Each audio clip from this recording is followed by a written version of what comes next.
Boa tarde. Nesta segunda-feira, 22 agências bancárias tiveram atendimento ao público prejudicado por conta de uma paralisação de advertência da categoria dos vigilantes. Eles chegaram a fazer um protesto no centro da cidade pela manhã. A manifestação esta manhã tomou conta de parte da rua no entorno da Praça da Polícia, no centro da capital. A categoria reivindica reajuste de salário e ticket alimentação. E a ampliação do plano de saúde para os vigilantes, além da região metropolitana de Manaus. Ao invés deles se aterem apenas à nossa pauta, eles apresentaram uma pauta retirando vários direitos que nós já temos assegurado na convenção coletiva. Por conta da paralisação de advertência dos vigilantes, 22 agências bancárias no centro da cidade tiveram o atendimento prejudicado logo cedo. Um grupo se instalou na porta das agências e mostrava cartazes sobre a reivindicação da categoria. Filas de clientes se formaram na frente dos bancos, mesmo após o horário estabelecido para a abertura. Tanto é que pegou todo mundo de surpresa, né?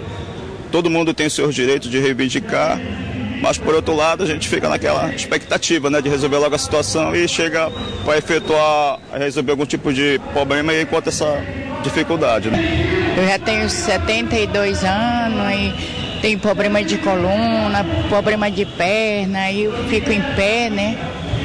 Mas é assim mesmo. E a senhora veio resolver o que aqui no banco? Eu vim receber meu benefício. Agências sem vigilantes não podem abrir para atendimento ao público por questões de segurança. Para concluir o ato, eles seguiram em passeata pela Avenida 7 de Setembro e Eduardo Ribeiro. E outra paralisação que estava marcada para esta segunda-feira era a dos rodoviários. Mais uma decisão da presidente do Tribunal Regional do Trabalho, ainda no fim de semana, suspendeu o documento que autorizava a paralisação de 50% da frota e marcou uma audiência de conciliação para o dia 3 de fevereiro para tentar uma solução definitiva para este conflito. A Prefeitura de Manaus já assinou para um possível reajuste na passagem de ônibus, o que não ocorre há 2 anos. A meia passagem deve continuar a R$ 1,50. O Detran Amazonas iniciou hoje a operação Volta às Aulas. As ações de fiscalização são também educativas e têm como alvos os motoristas de condução escolar e de carros particulares que deixam os estudantes na frente das escolas. A reclamação é válida, a lei é bem clara, não é permitido parar ou estacionar sobre faixas de pedestres. O problema é que, neste caso, a via é de responsabilidade do município e os agentes do Departamento Estadual de Trânsito que participam da Operação Volta às Aulas não podem multar quem comete este tipo de infração. Somente agentes do Manaus-Trans, que não foram vistos pelo local. A operação do Detran é para educar todos que fazem o trânsito. Nós queremos realmente que tanto os pais quanto as crianças possam ir para a escola em segurança. Quem passava em frente a esta escola particular, na zona centro-sul de Manaus, recebia um kit com orientação das leis do Código de Trânsito Brasileiro e as boas e conhecidas dicas de bom senso. Com o início do ano letivo em alguns colégios, aumenta a procura por vans escolares. Neste caso, o Detran pode multar se algo de irregular for encontrado. For pego fazendo alguma irregularidade nessas vans, o que acontece? Seu veículo ele é apreendido e o motorista é multado também, e aí tem que fazer toda a questão, se por exemplo, o item de segurança, o pneu que não está em condições de rodar, o veículo ele é retido, ele é levado para o parqueamento do Detran, e aí o motorista tem que providenciar a troca desse equipamento, além de ter a multa também efetuada. Para o Marcelo, que já está há 14 anos no ramo e tem uma van dentro do padrão exigido pela legislação, fiscalização como a desta segunda-feira é sempre positiva. O Detran abrangendo essa área para a gente se torna melhor, porque o irregular ele cobra um preço mais barato. Então, para a gente rodar regularizado, tem um custo mais caro. Na manhã de hoje, partes de um corpo humano foram encontrados em sacolas abandonadas em uma rua de pouco movimento na zona norte de Manaus. Foi nesta rua, cercada por vegetação, na zona norte da cidade, que partes de um corpo foram encontradas em pontos diferentes da via. A vítima, um homem não identificado, teve os membros colocados em sacos plásticos, que foram localizados por mototaxistas. Estava tudo esquartejado, a parte do tronco, estava bem numa principal. Então a gente parou, viu e sabia que tinha alguma coisa mais perto. E fomos mais ali e encontramos cabeça e o resto que estavam por lá, né? A ocorrência que mobilizou a polícia chamou a atenção de curiosos. Os populares acreditam que parte do corpo pode ter sido levada pela enxurrada de um ponto para o outro, já que choveu muito em Manaus nas últimas horas. Aqui quando chove muito forte alaga, fica muito alta aí a água e tem até dificuldade de carro passar. Aí com a enxurrada de ontem à tarde que foi forte, deve ter arrastado para cá a metade do corpo dele, né? O saco onde estava o tronco por pouco não caiu dentro desse bueiro na via pública. As sacolas com as outras partes humanas foram encontradas perto de um cercado. Quem mora nas proximidades diz que o local é escuro e deserto à noite. Na parte da noite dificilmente você vê alguém passando por aqui. A polícia vai investigar o caso para saber, inclusive, se a morte tem relação com o massacre ocorrido na primeira semana do ano na capital amazonense. Em razão de uma morte violenta, nós trabalhamos no primeiro momento com a identificação do corpo, de como ocorreu e qual a motivação por tal crime violento. O IML foi acionado para remover o corpo esquartejado e já em decomposição. Uma denúncia de bomba mobilizou os militares do Grupo Marte para uma inspeção na sede do Tribunal de Contas do Estado na manhã de hoje. A varredura, realizada por 2 homens do Grupo Marte, percorreu os gabinetes dos conselheiros, dos auditores e dos procuradores do Ministério Público de Contas, além do plenário do TCE, onde são realizadas as sessões plenárias. Após a varredura, a hipótese de artefato explosivo no local foi descartada. O complexo penitenciário Anísio Jobim, palco do massacre de 56 detentos no primeiro dia de janeiro, passou por uma varredura neste domingo. A unidade havia passado por uma revista há pouco mais de 2 semanas, mas ainda assim, dezenas de materiais ilícitos foram apreendidos. De acordo com a Secretaria de Administração Penitenciária, a ação foi para intensificar a retirada de materiais ilícitos das unidades prisionais. Em 4 pavilhões do complexo penitenciário Anísio Jobim, foram encontrados 26 celulares, 15 baterias, 20 munições, um serrote, entre outros materiais proibidos. A ação contou com um efetivo de 190 servidores, entre PMs, SEAP e Humanizare. Ainda de acordo com informações da Secretaria de Administração Penitenciária, a última revista no Compage foi realizada no dia 6 de janeiro, há pouco mais de 2 semanas. Neste domingo, a Defesa Civil Municipal de Manaus registrou cerca de 60 ocorrências em virtude da chuva. Diversas zonas da cidade ficaram inundadas com deslizamentos de terra e desabamentos. Os próprios moradores registraram as imagens. A chuva, que começou por volta das 10 horas da manhã, foi até a madrugada desta segunda-feira. De acordo com a Defesa Civil, a Zona Norte foi a mais atingida, com um volume de chuva de 104 milímetros na área. No Nova Vitória, Zona Leste, pessoas que moram próximo às áreas de risco precisaram abandonar os locais. Este pedreiro estava no trabalho quando soube que a casa dele havia sido destruída. O barranco que ficava atrás da residência desmoronou por volta das 8 horas da noite e atingiu toda a casa. Por sorte, o restante da família também não estava no momento do acidente. E aí ela saiu 5 horas da tarde, foi na hora que começou a chover. Que tava alagando aqui, ela pegou, tirou as crianças e foi embora pra lá pra casa. Não deu tempo de salvar nada? Não deu tempo de tirar nada por causa que ela pensava que não ia riar. Ainda não tinha riado o barro. O barro riu era 8 horas da noite. O medo dos vizinhos é que no próximo temporal o barranco volte a desmoronar. Sem ter para onde ir, este morador que vive no local há 10 anos se arrisca juntamente com a família. Pode cair o barro aí qualquer momento aí. E se eu estiver dentro da minha casa com a minha esposa, como é que vai ficar? Eu não vou morar na minha casa. Vou ter que sair daí. No João Paulo II, Zona Leste, parte deste muro que ficava entre esta escola municipal e unidade básica de saúde ficou destruída. A UBS ficou totalmente alagada. O serviço foi suspenso. Os pacientes precisaram ser encaminhados para outras unidades próximas. A empresa que cuida da manutenção escolar da CEMED começou na manhã de hoje a reconstrução do muro. O serviço deve ser finalizado em 3 dias. De acordo com os moradores, a chuva foi intensa extensa na zona norte da cidade. Parte desta residência, que fica no Riacho Doce 3, desabou. O dono precisou ser acordado pelos vizinhos para conseguir salvar a própria vida. Hoje, os homens da Defesa Civil trabalham intensamente para evitar maiores transtornos. Já previa, né? Já previa porque já vinha acontecendo rachaduras, essas coisas, né? Tudo rachado, tudo comprometido mesmo. Próximo ao local, uma outra casa corre o risco de ser atingida pelo barranco. O dono afirma que a Defesa Civil esteve no local no ano passado, mas ainda aguarda providências. E eles fez um cadastro, gente. Eu já fiz um cadastro, agora não sei para que é, mas eles vão tomar conta dessa situação, eles falaram, certo? Aí a gente também vamos esperar ver o que a Defesa Civil vai fazer a favor dessa família que está praticamente desamparada, né? Durante o domingo, a Defesa Civil recebeu cerca de 60 chamadas. Na manhã de hoje, equipes do órgão estavam presentes nos locais atingidos. Vamos então conferir a previsão do tempo para esta terça-feira em Manaus e em alguns municípios do interior do estado.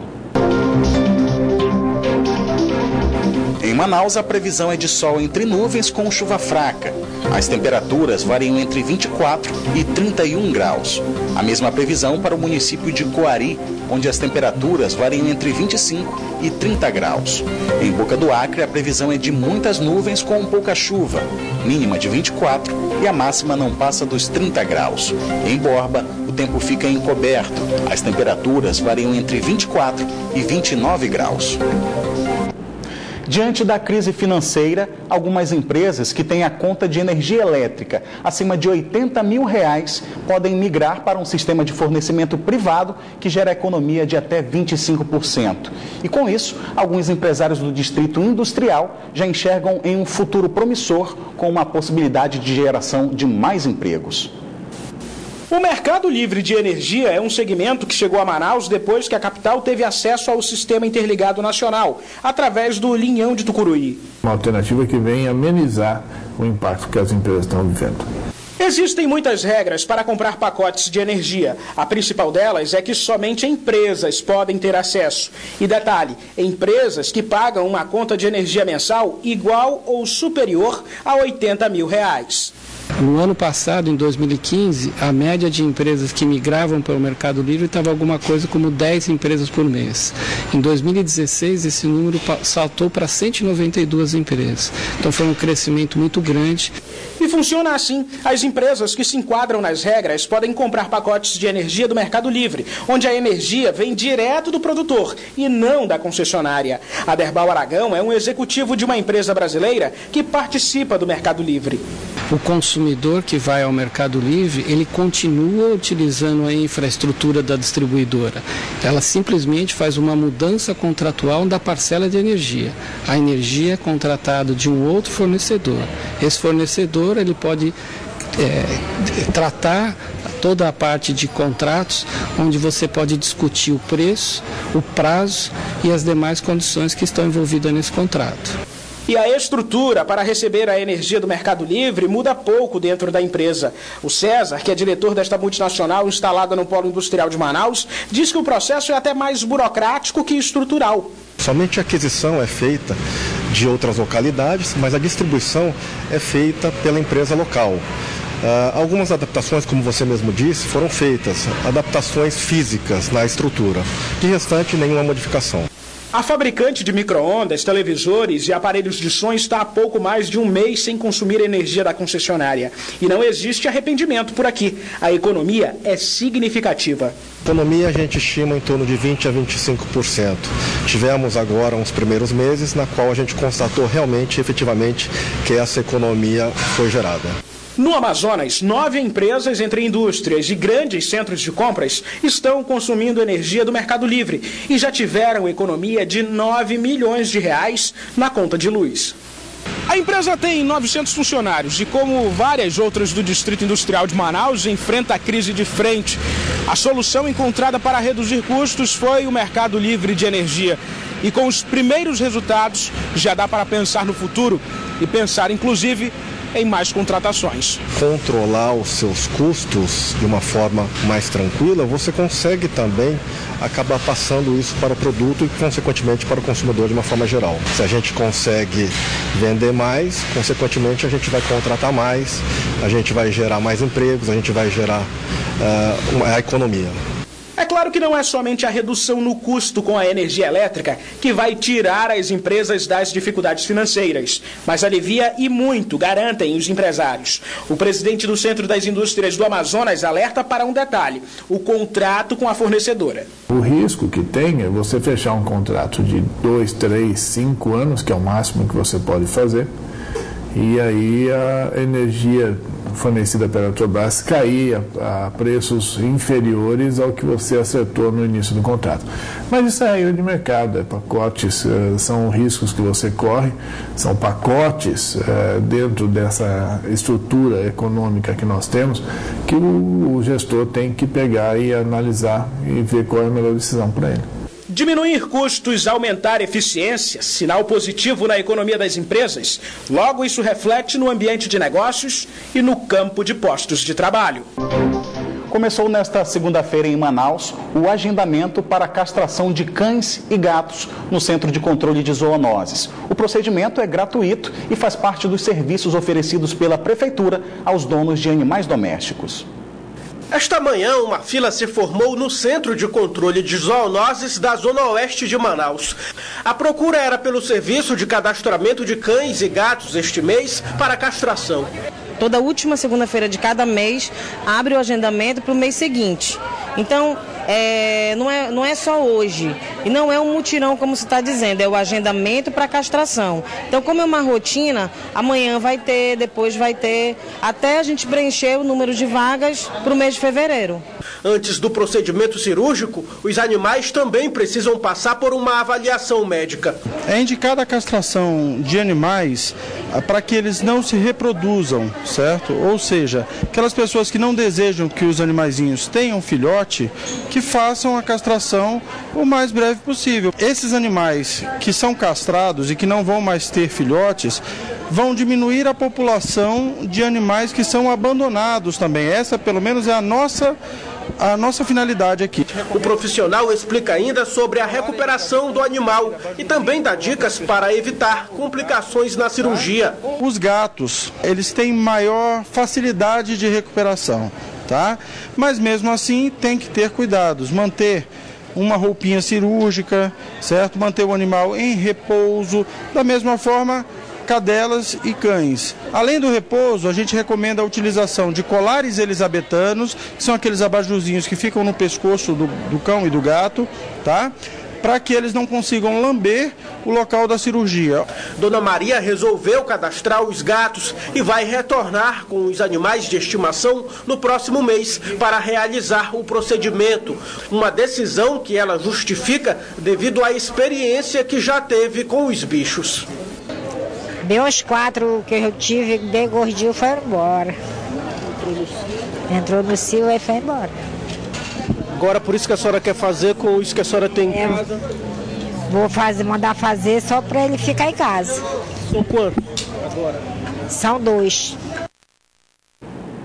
Amantes e colecionadores de Fuscas se reuniram neste domingo no Largo São Sebastião para comemorar o Dia Nacional do carro mais famoso do Brasil e, quem sabe, do mundo.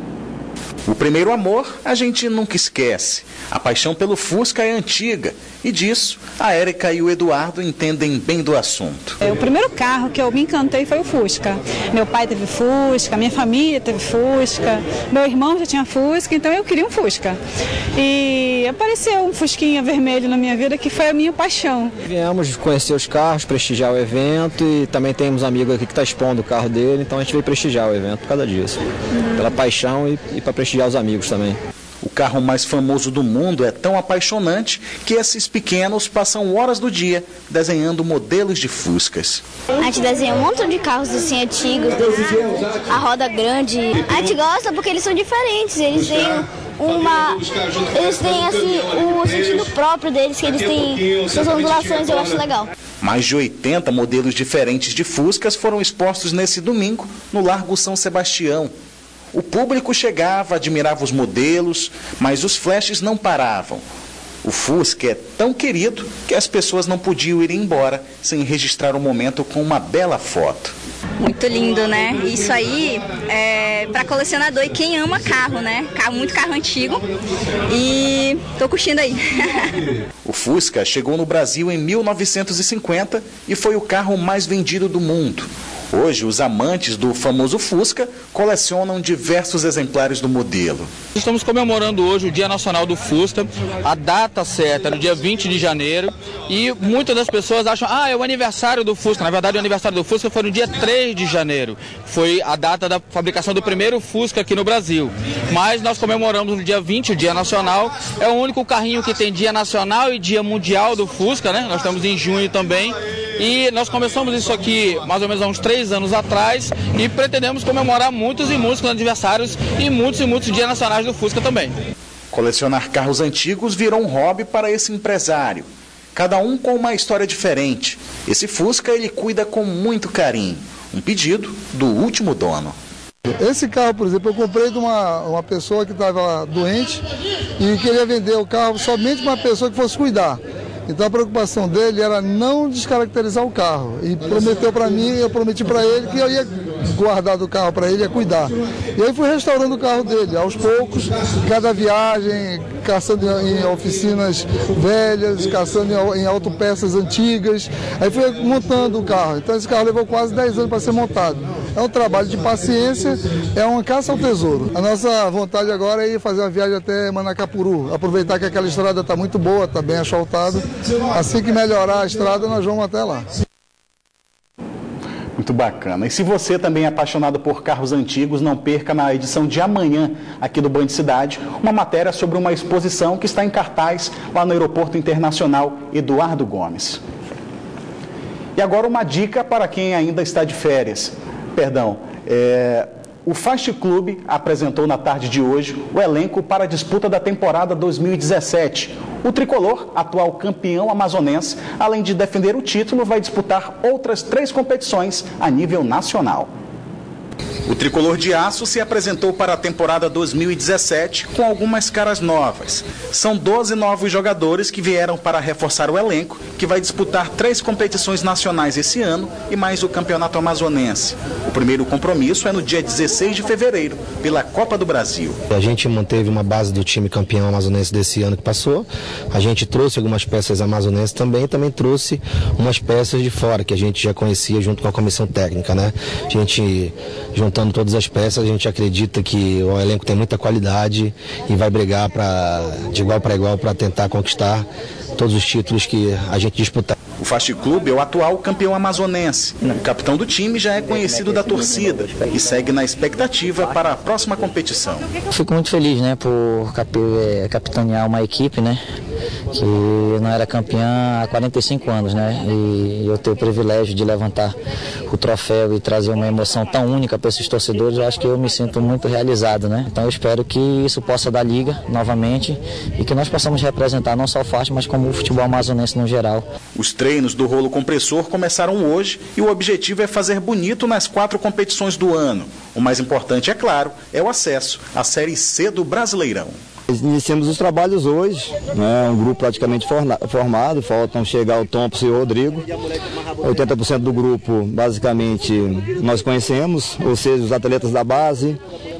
Alguns atletas já trabalharam comigo, estão tendo a oportunidade de voltar novamente. Nós pensamos em tudo isso no fato de termos muitas competições importantes desse ano, um pouco tempo de trabalho já para a primeira competição, que é o dia 16, contra a equipe do Vila Nova. Então o fato de nós trazermos jogadores que já conhecem a minha maneira de trabalhar vai facilitar um pouco. O Band Cidade fica por aqui, mas continua na internet, onde você pode acompanhar outras notícias nas redes sociais Facebook e Twitter da Band Amazonas. E para rever nossas reportagens, acesse o youtube.com/Band Amazonas e clique no link vídeos. Você também pode enviar sugestão de reportagens para o nosso WhatsApp. O número é o 99205-1478. Fique agora com as principais notícias do dia no Brasil e no mundo com o Jornal da Band. Uma boa noite para você e até amanhã.